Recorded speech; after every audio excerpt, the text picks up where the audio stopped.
अगर पृथ्वी पर रहस्यमयी चीजों की कमी नहीं है तो इसमें कोई शक नहीं कि समुद्र के अंदर भी रहस्यों का भंडार छिपा है, जहां आज भी कई ऐसी रहस्यमयी चीजें हैं जिनके बारे में कम ही लोग जानते होंगे। हम सब ये तो जानते हैं कि समुद्र के अंदर अलग अलग तरह के न जाने कितने जीव जंतु हैं, लेकिन क्या आपको पता है कि समुद्र के अंदर पूरा का पूरा म्यूजियम बनाया गया है। समुद्र के अंदर खोए हुए शहर के अवशेष हैं और समुद्र के अंदर ही तमाम खूबसूरत मूर्तियां भी हैं।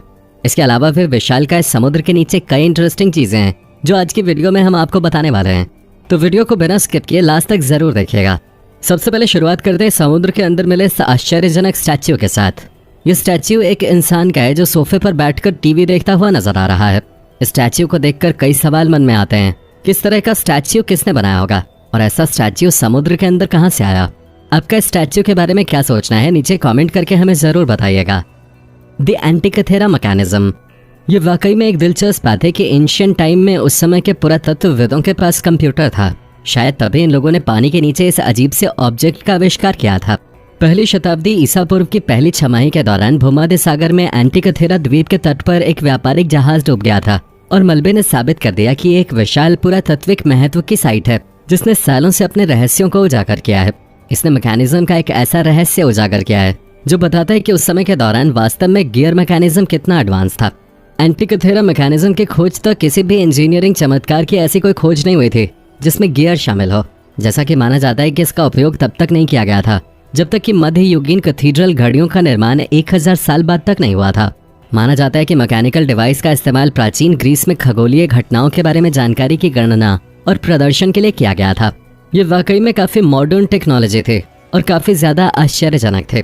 इसे स्कैन किया गया है और रेडियोग्राफिक इमेजरी के रिजल्ट से पता चलता है कि यहाँ 300 पहिए हैं जो मशीन के आंतरिक तंत्र का हिस्सा हैं। आरएमएस रिपब्लिक एक फैंसी लाइनर था जो कि व्हाइट स्टार लाइन ने खरीदा था और कई लोगों ने इसे टाइटैनिक के लिए अग्रदूत माना था और हम सभी जानते हैं कि इसने कितनी अच्छी तरह काम भी किया था। 1909 में टाइटैनिक के बनने से पहले इस जहाज को भी डूबने का एहसास नहीं था जब उसे एक और जहाज ने टक्कर मार दी थी और फिर यह मैसाचुसेट्स में नैंटकेट के द्वीप में दक्षिण में लगभग 50 मील की दूरी पर नीचे की ओर गिर गया था। जहाज के ज्यादातर पैसेंजर्स और क्रू मेंबर्स को उस समय की रेडियो टेक्नोलॉजी की वजह से बचाया गया था जिसे वो मदद के लिए यूज करते थे। इस टेक्निक को 1981 में मार्टिन बैरल ने खोजा था। आरएमएस रिपब्लिक आखिर में इस इंसान का जुनून बन गया। हालांकि जहाज के उस सामान को पाने की प्यास कम थी जो अपने विनाश में डूब गए थे। 1987 के आने तक उन सभी तरह के दिखावों को दूर कर दिया गया था और ट्रेजर हंटर्स के लिए 1.6 अरब डॉलर के सोने की संभावना बस एक अफवाह थे। और तब तक बूढ़े हो चुके मार्टिन ने इस प्रोजेक्ट में अपना इतना ज्यादा समय और पैसा इन्वेस्ट किया कि अब इस प्रोजेक्ट से वापस जाना नामुमकिन था, जिसके बाद मलबे की साइट पर लौटने में इन्होंने 30 साल बिताए। 185 फीट नीचे साल दर साल क्रू और पनडुब्बियों को इस उम्मीद के साथ भेजते रहे कि इस बार उन्हें सोना मिलेगा, लेकिन आज तक ये मायावी सोना किसी के हाथ नहीं लगा। Apollo moon rocket engine. Amazon के सीईओ जेफ बेजोस अंतरिक्ष को लेकर काफी जुनूनी हैं। उनका ये जुनून अब अंतरिक्ष यात्रा में बदल गया है, इसलिए वो या तो चंद्रमा को उपनिवेश बनाने की योजना बना रहे हैं या फिर ऐसी ही किसी खतरनाक शैतानी योजना की उड़ान भरने वाले हैं।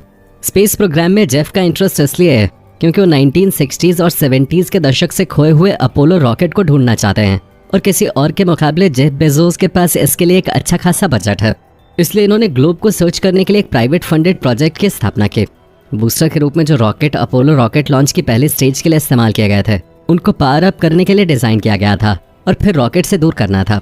बूस्टर को फिर धरती पर वापस गिराना था और अपोलो क्राफ्ट का आकाश की ओर जाना जारी रहना था। अंतरिक्ष यात्रा के अपने सुनहरे दिनों में कई अपोलो रॉकेट लॉन्च किए गए थे। 60 के दशक के अंत और 70 के दशक की शुरुआत में उनमें से कई इंजनों ने अपनी ड्यूटी को अच्छी तरह निभाया और फिर समुद्र में गिर गए, जिसके बाद उन्हें कभी नहीं देखा गया और माना गया कि ये हमेशा के लिए समुद्र के अंदर खो गए थे। लेकिन इसके बाद बेजोस ने अपनी बेशुमार दौलत के बल पे इनके रिकवरी प्रोजेक्ट पे काम करना शुरू किया। लेकिन किसी को भी समझ नहीं आ रहा था कि जेफ इन चीज़ों को दोबारा हासिल क्यों करना चाहते हैं। कुछ लोगों ने अनुमान लगाया कि वो ऐसा कर सकते हैं, इसलिए उन्होंने ऐसा करने की सोची। खैर, पैसों के दम पे ही इंजन को बरामद किया गया और साल 2012 में इन्हें रिकवर किया गया। 2 साल के लंबे रिनोवेशन पीरियड के बाद अब ये टुकड़े सियाटल के म्यूजियम में हैं। मूसा म्यूजियम। मेक्सिको में पानी के अंदर एक ऐसा म्यूजियम बनाया गया है जिसे देखकर कोई भी हैरान हुए बिना नहीं रहेगा।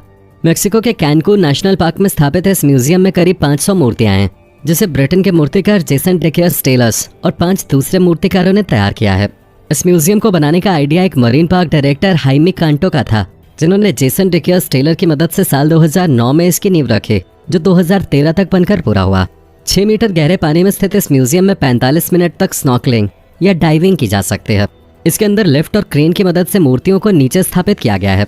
यहाँ की हर आकृति एक कृत्रिम रीफ की तरह है, जिन्हें एल्गी से कवर किया गया है, जिससे मूर्तियों के ऊपर कोरल रीफ उगे और मछलियां वहां आ सकें। इससे मरीन लाइफ को प्रोत्साहित किया जाएगा। माना जाता है कि म्यूजियम वहां की आर्थिक स्थिति को मजबूत करेगी, साथ ही डाइवर्स और बोटर्स के लिए इनकम का जरिया होगी। अब ये दुनिया का सबसे बड़ा कृत्रिम रीफ बन गया है। Remains of a lost city in Gulf of Cambay off the coast of India were discovered in 2001। 21वीं शताब्दी की सबसे ज्यादा कंट्रोवर्शियल आर्कियोलॉजिकल डिस्कवरीज में शामिल है कैम्बे की खाड़ी में खोए हुए शहर के अवशेष। इसके बारे में इतिहासकारों के बीच कई बार लंबी बहस हुई है, लेकिन अभी भी इस बात का कोई निर्णायक सबूत नहीं है कि इस साइट का मतलब क्या है, और अगर वास्तव में इसका कोई मतलब है तो मतलब क्या है। दोस्तों, ये भारत के पश्चिमी तट पर स्थित है। साल 2001 में मरीन आर्कियोलॉजिस्ट ने सोनार स्कैनिंग तकनीक का इस्तेमाल करके इस क्षेत्र की जांच की, जिसके बाद पता चला कि इसके बारे में कुछ लोगों का मानना है कि ये एक खोया हुआ शहर है जो समुद्र में डूब गया था। असल में शहर उपमहाद्वीप में किसी भी पिछले ऐतिहासिक अवशेषों से 5000 सालों से ज्यादा पुराना होगा। इसलिए अगर ये खोई हुई सभ्यता साबित होती है तो ये सचमुच मानव जाति के पूरे इतिहास को बदल देगी। लेकिन इस खोए हुए शहर के साथ परेशानी यह है कि खाड़ी के स्थान से पता चलता है कि वहाँ खोजे गए सबूतों में से अधिकांश नदियों को धो दिया गया है, जो इन पानी में खुलते हैं, जिसकी वजह से चीजों का पता लगाना मुश्किल हो जाता है। पुरातत्वविदों ने मानव अवशेष, कलाकृतियां, मूर्तियां और लकड़ी के फर्नीचर समुद्र के अंदर से निकाले हैं, लेकिन इन चीजों के रिट्रीवल को लेकर कुछ एक्सपर्ट्स को शक है। साइट की पानी के अंदर ठीक से खुदाई नहीं की गई है और चीजों को समुद्र के नीचे की ओर मशीन से साफ करके इकट्ठा किया गया है, और आर्कियोलॉजिस्ट इस तरह की चीजों को करना पसंद नहीं करते हैं। इसलिए हर नई खोज के साथ इस शहर का रहस्य भी गहराता जा रहा है। टेंगलूमा शिप्स ग्रेवयार्ड। चीजों को देखने का सबका अलग नजरिया होता है। जैसे इस पुराने जहाज को एक खूबसूरत जगह की सुंदरता को खराब करने वाले कबाड़ की तरह देखा जा सकता है, या हो सकता है इसे वन्य जीवों के लिए किसी स्वर्ग से कम न माना जाए। अगर आप 1963 और 1984 के बीच नजर डालते हैं तो देखेंगे कि ऑस्ट्रेलिया की क्वींसलैंड गवर्नमेंट ने उनके सबसे ज्यादा अट्रैक्टिव लैंडस्केप के साथ थोड़ा अजीब सा काम किया है। उन्होंने जानबूझकर अपनी तटरेखा के साथ बहुत सारी टूटी हुई पुरानी नाव को छोड़ दिया।